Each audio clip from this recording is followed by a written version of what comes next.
Sir market में बहुत जबरदस्त अक्रॉस द बोर्ड बिकवाली देखने को मिल रही है। सबसे पहले मैं कुछ कारण बताऊं कि क्यों इतनी जबरदस्त बिकवाली इस समय सिस्टम में देखने को मिल रही है।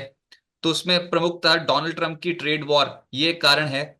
जवाबी टैरिफ वो लगा देंगे, 2 अप्रैल की डेडलाइन दे रखी थी और वो तारीख आ जाएगी कल। डोनाल्ड ट्रंप दुनिया भर पे जवाबी टैरिफ लगाएंगे। इस दिन को उन्होंने नाम दिया है लिबरेशन डे, मुक्ति दिवस। 2 अप्रैल बुधवार की तारीख।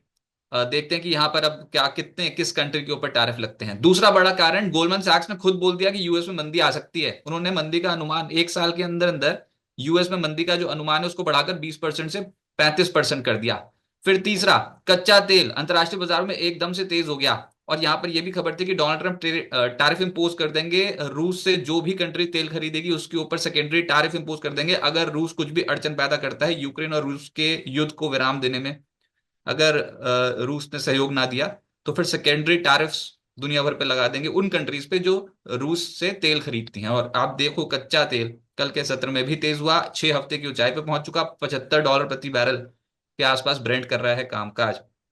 ईरान के ऊपर भी कुछ तनाव की खबरें निकल के आई थी। यूएस वहां पर भी कुछ एक्शन ले सकता है, मिलिट्री एक्शन खबर थी। फिर एफआईज ने बेचना शुरू किया, ये बहुत प्रमुख कारण था। 6 सत्रों बाद कैश में बेचा एफआईज ने शुक्रवार के सत्र में, और 9 सत्रों बाद डेरिवेटिव मार्केट में बेचा।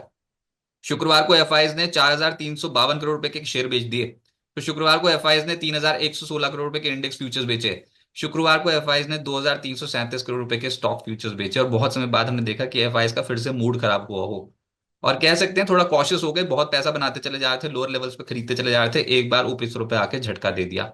निफ्टी 200 दिनों की औसत के नीचे फिसल गया है। निफ्टी की 200 दिनों की औसत रहेगी बहुत ऊपर, 23,400 के आसपास थी।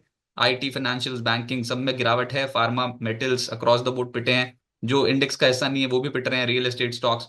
और निफ्टी पे Bajaj Finserv, HDFC bank, Bajaj finance जैसे दिग्गज हैं वो 3 से 3.5% टूट चुके हैं। इन्फोसिस, एचसीएल, टीसीएस की हालत है टाइट, 2 से 2.5% ये नीचे हैं। तो कोई भी ट्रिगर पॉजिटिव तो मेरे को दिखा ही नहीं। एक बस ये है कि आरबीआई की पॉलिसी आनी है 9 तारीख को, उससे पहले बाजार बहुत हल्के होने शुरू हो गए हैं फिर से।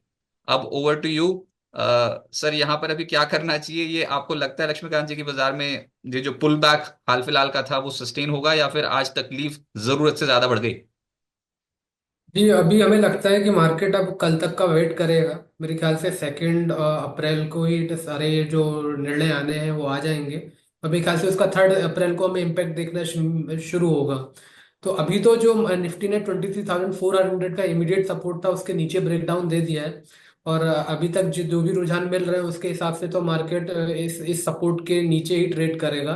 तो मुझे लगता है यहाँ से हमें 22,900 से लेकर 23,000 के जोन को एक बार मार्केट रिटेस्ट करेगा।